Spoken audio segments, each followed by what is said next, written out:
ஒரு அன்னை இல்லாமல் பிள்ளைகள் தவிப்பதைப் போல நான் இல்லாமல் இந்த உலகில் எப்படி வாழ முடியும் என்று நீ துடிப்பதை நான் காண்கின்றேன். நான் உன்னோடு தான் இருக்கிறேன் குழந்தையே. நீ எங்கு சென்றாலும் உன்னோடு நிழலாக பயணிக்கின்றேன்.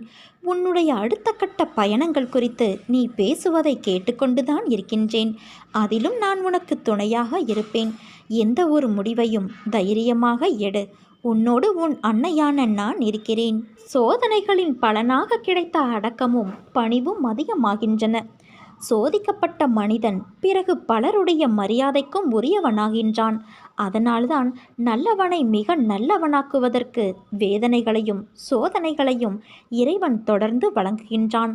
எத்தனை கஷ்டங்கள் வந்தாலும் இறைவனுக்கு நன்றி சொல்வதை மட்டும் மறக்காதே, நிறுத்தாதே. உன்னை பக்குவப்படுத்துவதற்கே கஷ்டங்கள் வந்துள்ளன. என் திருவடியை இறுக பற்றிக்கொள். துன்பங்கள்